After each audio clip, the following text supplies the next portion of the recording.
Em 1986, uma tribo remota passou a ter uma nova compreensão da vida. Essa compreensão veio através da Bíblia. E esse processo foi documentado pelo vídeo Etal. O trabalho, porém, não parou. E nesse vídeo, a história continua. Mark, tem sido muito bom passarmos esse tempo com você e com sua família novamente. E podemos ouvir de vocês aquilo que está acontecendo com o povo da tribo Moke. Você chegou nessa tribo em 1983 e creio que a vida deles, então, era bem diferente daquilo que muitos pensam ser a vida numa tribo. Conte-nos um pouco sobre isso.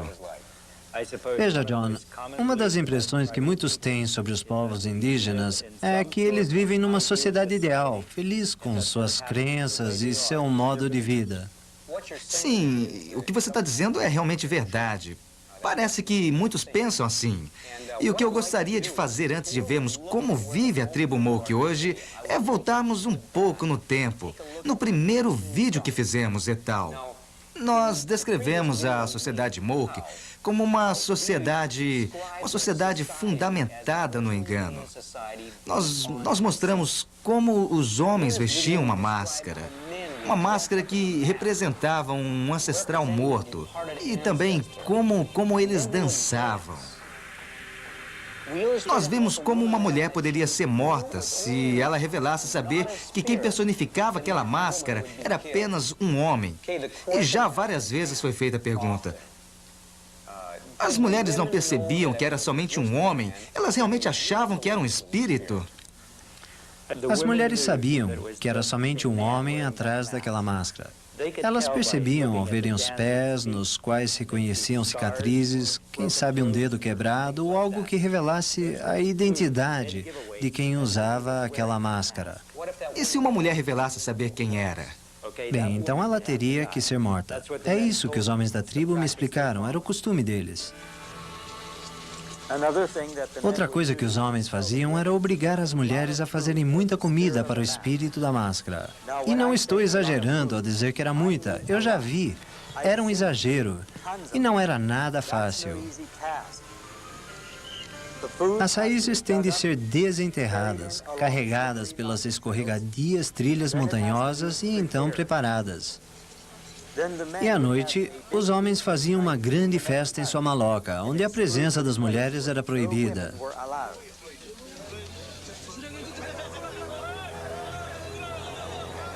Às vezes, a comida que sobrava era tanta que tinham de escondê-la atrás da maloca num lugar que também era proibido às mulheres.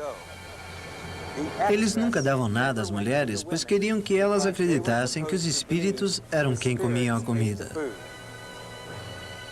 E as mulheres nunca reclamavam das injustiças a que eram submetidas, pois isto lhes custaria a vida.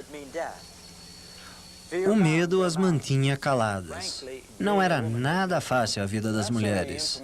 Ouvir isso deve ser um choque para as pessoas que creem que os povos tribais vivem em sociedades felizes e ideais.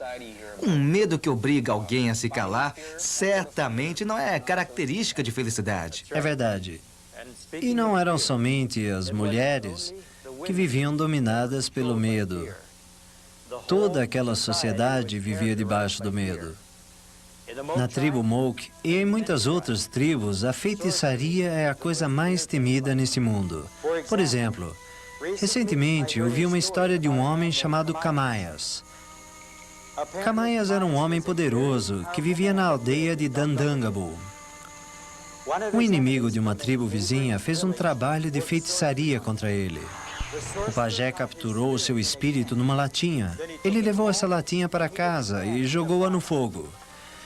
E enquanto a latinha esquentava, Kamaias começou a arder em febre. Ele sabia que a febre era causada por feitiçaria. Ele ficou com medo, tanto medo que me disseram que ele chegou até a chorar. E finalmente, ele morreu. Qualquer um que pensa que essa gente vive feliz do modo que está, precisa ver um dos seus funerais. Em nossa sociedade ocidental, fazemos a morte parecer menos trágica. O corpo é colocado num caixão bonito e maquiamos a pessoa para fazê-la parecer que está dormindo. Ela é cercada por flores e fazemos discursos em sua memória. E ainda temos uma esperança, mesmo que para alguns ela seja falsa, de poder rever esta pessoa no céu. A nossa cultura traz no fundo de sua mente a esperança de que se uma pessoa é boa em vida, ela terá um destino feliz após esta vida. Na sociedade tribal, porém, não existe casa funerária. Os mortos não recebem nenhuma maquiagem, não existem flores, não há quaisquer discursos e não existe qualquer esperança.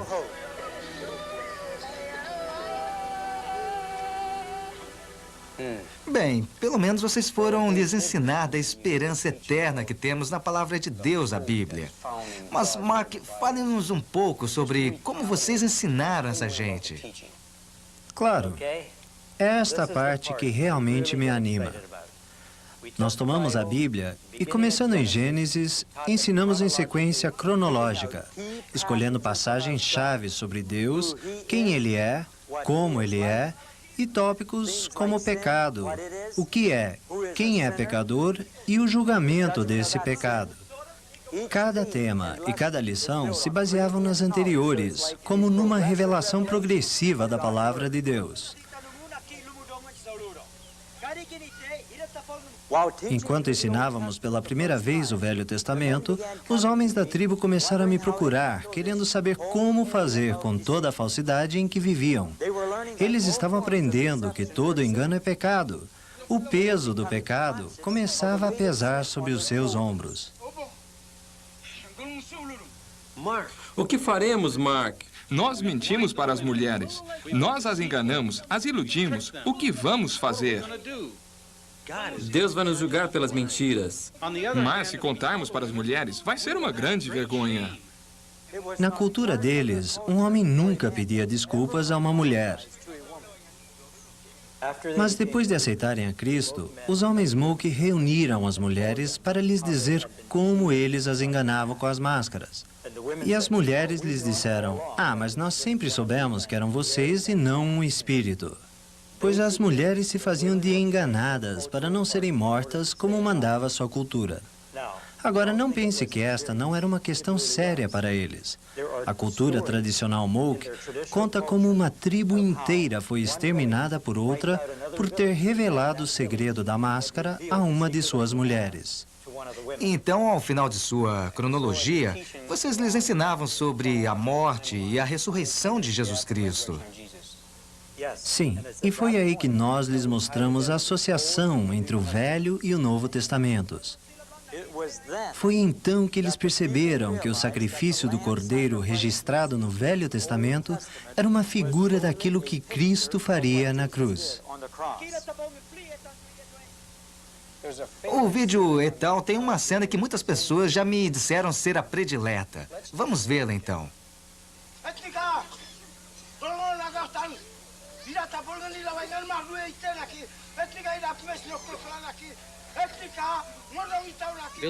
Um líder da aldeia está dizendo que ele também crê que Cristo morreu pelo seu pecado. E tal, eles dizem. É bom, é verdade, é a pura verdade.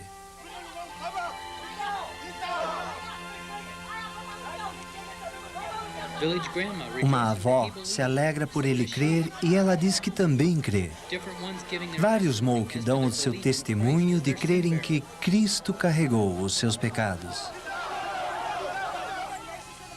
Eu disse, se vocês realmente creem, então a palavra de Deus diz que os seus pecados estão perdoados.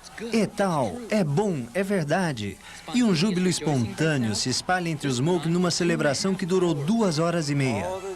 Todo o desânimo e cansaço das longas horas de estudos culturais e linguísticos que passamos, de repente se tornaram insignificantes. Aquelas primeiras horas, depois de completarmos o plano do Evangelho, fizeram com que tudo valesse a pena. Mark, a última coisa que eu estaria pensando naquele dia seria qual o próximo passo. Mas você me disse que naquele dia aconteceu uma coisa que se tornou um marco histórico no crescimento desses novos crentes em Cristo. Eles festejaram por um longo tempo, e enquanto eu via aqueles testemunhos e via todo aquele júbilo, me veio à mente aquilo que um pastor me compartilhou na América. Ele disse, a primeira coisa que faço é estimular os novos convertidos a compartilharem as boas novas com outros. Ele queria que eles fizessem isto antes de descobrirem que muitos crentes em Jesus não compartilham sua fé. E foi isto que me veio à mente naquele momento, em meio à alegria dos novos convertidos. Então, naquele mesmo instante, eu comecei a perguntar, quando é que vocês vão contar essas boas novas às outras tribos? E, de repente, todos se aquietaram. Então, eu insisti na pergunta. Ninguém respondia. Ninguém. E os Mouk não são assim. Eles sempre respondiam às perguntas. Então, eu lhes perguntei o que eles estavam pensando. Um deles, o Mendo, respondeu dizendo, sim, nós iremos, mas nós não temos nenhuma ideia de como fazer isso. E todos se uniram a ele dizendo animadamente, sim, nós iremos. Assim eu respondi, muito bem, eu vou lhes mostrar como se faz.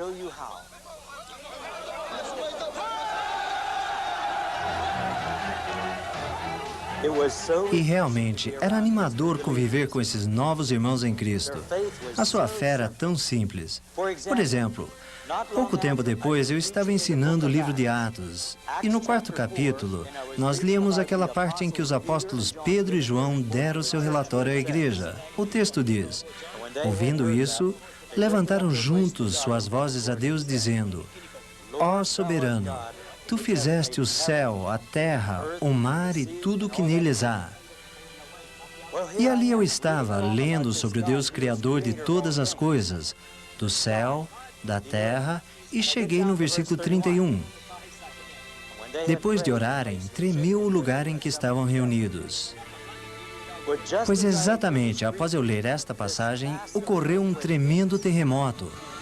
Eu saí correndo e gritando para que eles saíssem debaixo de onde estavam para que nada caísse em cima deles. Mas sabe, eles ficaram ali sentados. Eu não me esqueço da reação de Aplas. Ele tinha um enorme sorriso e olhava tranquilamente de um lado para o outro. Eles não estavam nem um pouco preocupados.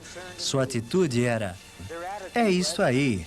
É assim o nosso grande Deus. Ele está simplesmente demonstrando como foi que ele fez naquele dia. Ele está nos mostrando o seu poder agora.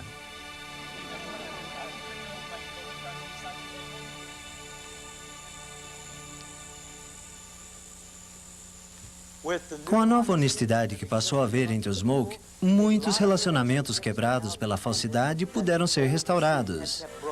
Os maridos passaram a mostrar mais amor e cuidado pelas suas esposas. Eles pararam de enganá-las e as surras que lhes davam tornaram-se coisa do passado. Antes, os homens passavam muito tempo na maloca dos homens, muitas vezes aprontando coisas que resultariam em problemas. Agora, eles começavam a passar mais tempo com suas mulheres. Eles passaram a assumir maior responsabilidade com a criação dos seus filhos. Estas eram coisas boas, grandes mudanças. E é claro que eles falavam sobre levar as boas novas às outras aldeias.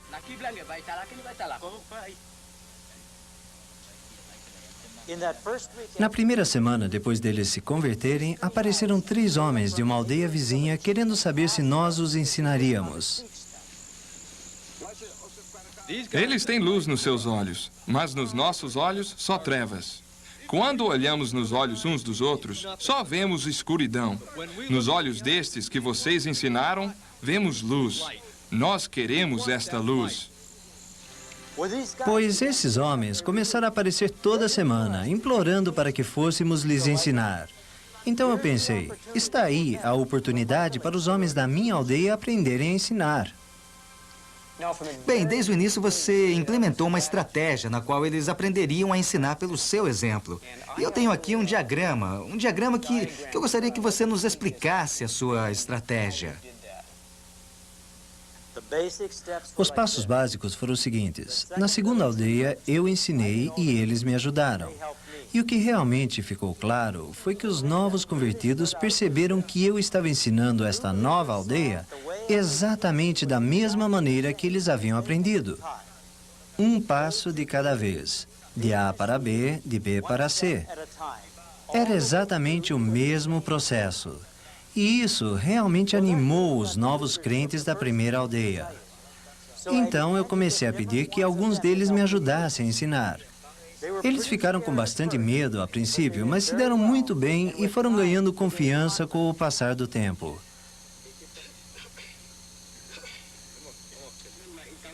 À noite, eles se sentavam nas malocas da aldeia tocando fitas cassete das lições e revisando as histórias contadas até ali. Eles realmente ajudaram. Quando chegamos à terceira aldeia, foram eles que ensinaram e eu somente ajudava. Quando eu disse aos Moke da terceira aldeia que eu não estaria ensinando, mas que seriam os convertidos da primeira aldeia, os Moke da terceira não gostaram muito. Eles não queriam professores Moke. Eles tinham receio de que os Moke não ensinariam direito. Mas eu lhes disse que os Moke ensinariam exatamente as mesmas lições.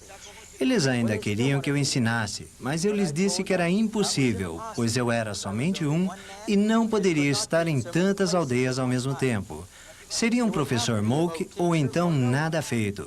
Não havia mais ninguém que ensinasse. Bom, aí eles aceitaram bem depressa e aconteceu assim mesmo. Os Moke da primeira aldeia ensinaram tudo e eu somente os ajudei. Na quarta aldeia, os Moke ensinaram e eu só assisti. E isso já se estendeu a 12 aldeias? Sim. E desde a quarta aldeia, os professores foram os Moke.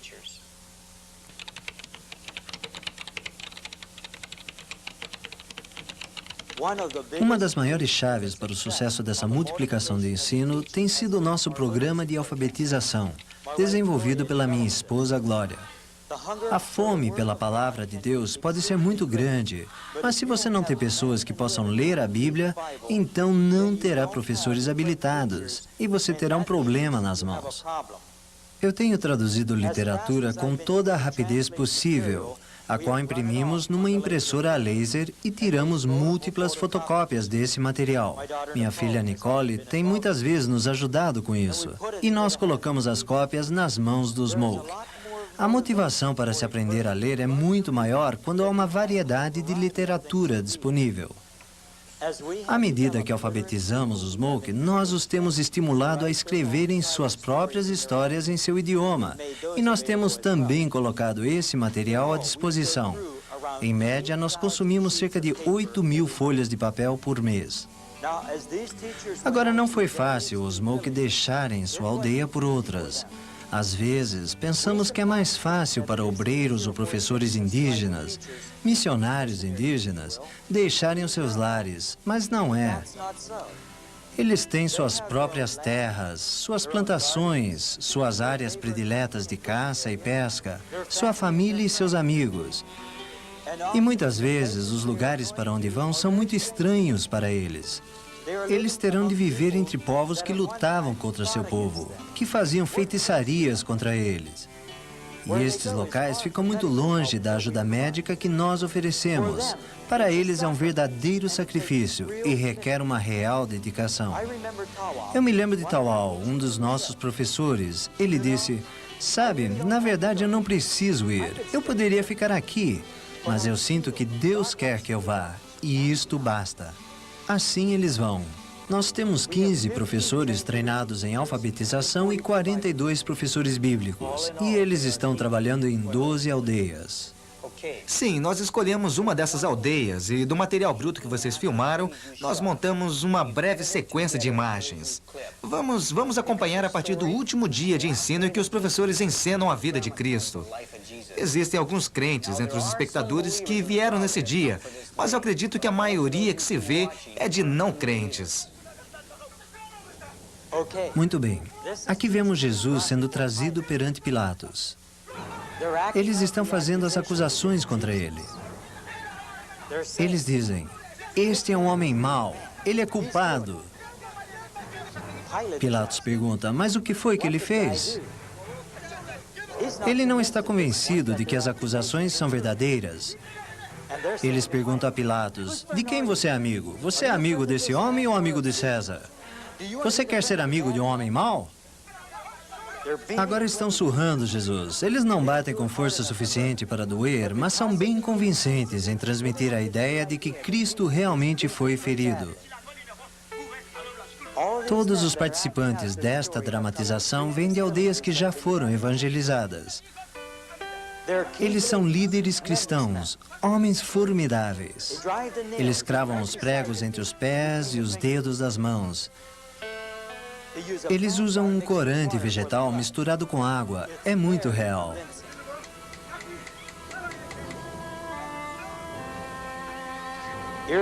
E aqui os vemos representando o povo que zombou de Jesus.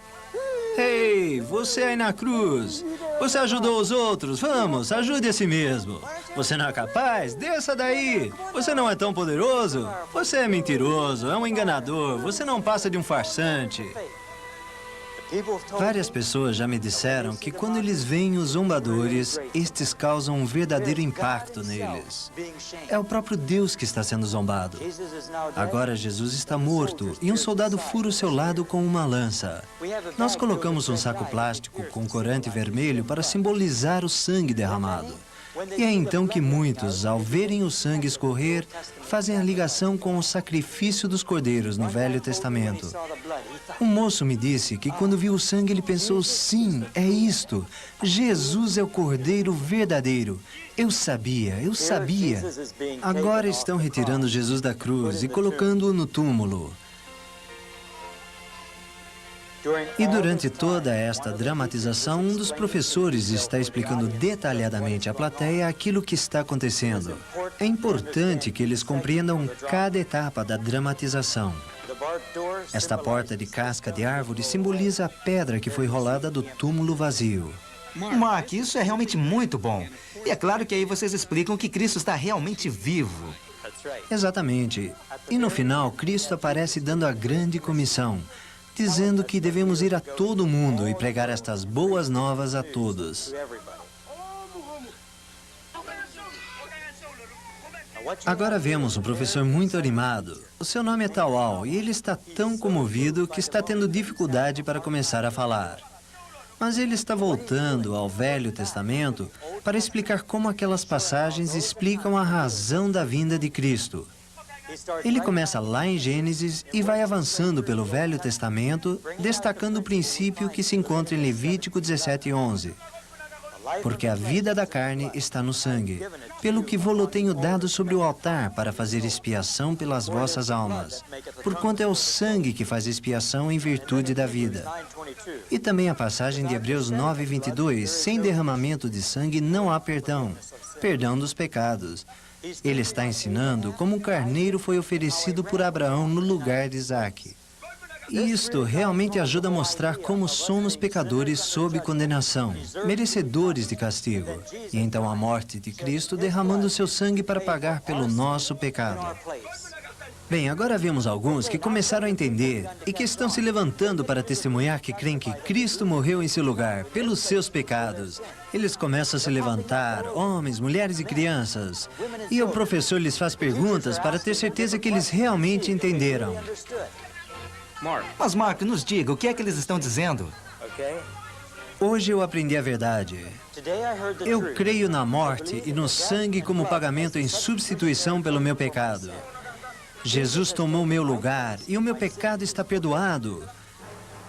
O professor lhe pergunta, se você morresse agora, o que aconteceria com você? E ele responde, eu iria para o céu. O professor pergunta, e por que você diz isso? Ele responde, porque eu realmente creio que a morte e o sangue de Jesus Cristo tomaram meu lugar pelo meu pecado. Os testemunhos são todos parecidos, mas os professores fazem suas perguntas especificamente para cada pessoa.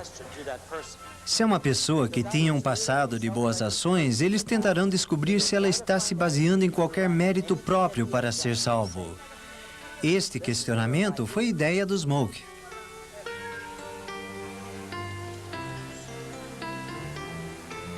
Algumas das crianças demonstram ter compreendido o ensino. Elas são bem espertas e surpreendem até mesmo os professores Smoke. Eles voltavam dizendo, puxa, como essas crianças respondem bem. E até mesmo quando as perguntas deixavam os adultos sem resposta, aparecia uma criança com a resposta correta. E então, de repente, eles começam a correr e gritar. Não temos reação equivalente a esta em nossa cultura. É simplesmente o resultado de uma tremenda libertação emocional. Quando eles percebem que os seus pecados estão perdoados, já não há mais condenação. A culpa, o peso e a escuridão são coisas do passado. Eu e a minha família acabamos participando também. Fica difícil manter a câmera firme. Este júbilo se estendeu por um bom tempo. Mas então, repentinamente, eles se deram conta de que todos os seus antepassados haviam passado desta vida para uma eternidade sem Deus. E os gritos transformaram-se em prantos. Seus lamentos eram muito sinceros. Isso não tem ocorrido em todas as aldeias em que ensinamos, mas aconteceu aqui. Eles choraram por um tempo e depois voltaram a cantar e a festejar. Mark, o que eles estão cantando? Nesta canção, a letra diz: hoje, o Deus verdadeiro estendeu graça e misericórdia a nós. Hoje, a graça de Deus que é tão boa alcançou a nós, povo Moke. E hoje eu creio em Deus. Ele, Jesus Cristo, é nosso verdadeiro Senhor e Mestre. Deus tem, sem dúvida, feito grandes coisas nessa tribo Moke. Ele ainda não terminou. Tudo isso é apenas o início. Homens e mulheres ainda estão se apresentando como voluntários para levar o evangelho a outras aldeias. Os Smoke não têm somente evangelizado seu próprio povo, mas agora começam a se estender a tribos com outros idiomas. Exatamente como os apóstolos no Novo Testamento. E eles são comissionados e enviados por aqueles que se incumbem de sustentá-los. Eles ajuntam todos os seus pertences e vão. Eles encaram obstáculos tremendos. Eles têm de fazer enormes sacrifícios, mas ainda assim eles vão. E faltam ainda muitas tribos de grupos linguísticos que ainda não têm um missionário. Os homens que vemos conversando com Mark Zook são de uma delegação enviada para pedir que missionários se mudem para sua aldeia. Sua tribo é de um grupo linguístico totalmente diferente. E eu creio que Deus quer que eles, de algum modo, também conheçam o Evangelho. Há 2000 anos, o apóstolo Paulo escreveu palavras nesse sentido, que ainda são válidas hoje. Sempre fiz questão de pregar o Evangelho onde Cristo ainda não fosse conhecido, de forma que não estivesse edificando sobre alicerce de outro. Mas antes, como está escrito, hão de vê-lo aqueles que não tinham ouvido falar dele, e entenderão aqueles que não o haviam escutado. Um pouco antes de nos mudarmos para a tribo em 1984, um grupo de homens Smoke vieram caminhando lá das montanhas. Eles procuraram um dos nossos missionários e disseram: nós queremos que o missionário vá viver conosco. E eles falavam sério. Eles traziam um bom dinheiro consigo, 20 quina. Era a maneira Moke de dizer, ei, escutem, nós queremos comprar um missionário. Hoje os Moke nem sonhariam em conseguir comprar tudo o que eles receberam. Porque agora eles sabem que a mensagem da Bíblia é o dom gratuito da salvação por meio da morte de Cristo na cruz e de sua ressurreição da morte. E esta é uma oferta que eles não podem deixar de comunicar aos outros.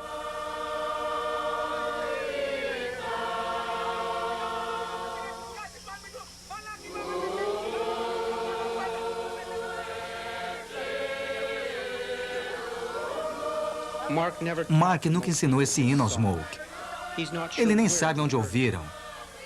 Mas a nossa equipe de vídeo descobriu que bastava cantarem uma vez uma canção para que os Moke gravassem a melodia. E para essa melodia que vocês ouvem ao fundo, os Moke compuseram sua própria letra para glorificarem a Deus.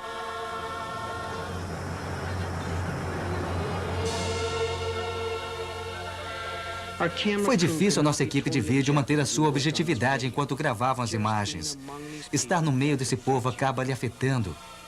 Eu assisti a uma reunião dos Moke quando um dos integrantes da equipe de vídeo chamou a minha atenção para um menino de uns 10 anos que diligentemente tomava nota da lição bíblica. Ele era muito cuidadoso. E foi aí que eu pensei, eu nunca vi nenhuma criança dessa idade fazendo anotações nas nossas igrejas ocidentais. E no último dia em que filmávamos, estava ali um velho chamado Lapaite. A sua saúde era tão precária que nem sabíamos se ele chegaria ao fim dos ensinos. Mas ele conseguiu e veio a tornar-se um líder. Quando os professores Moke saíram para outras aldeias, ele perguntou se não poderia acompanhá-los para poder ensinar os velhos e ter certeza de que eles também estavam compreendendo cada lição. E foi assim que ele fez, subindo montanhas, atravessando rios, indo de aldeia em aldeia para ajudar a ensinar os idosos. Deem uma boa olhada nele, pois a próxima vez que alguém o ver, será na eternidade com Deus. Ele morreu algumas semanas depois de filmarmos essas imagens. Sabe, eu creio que se a força de uma igreja pode ser medida pelos seus jovens e os seus velhos, então eu sou obrigado a concluir que nós temos muito que aprender dos nossos irmãos, o povo Moke.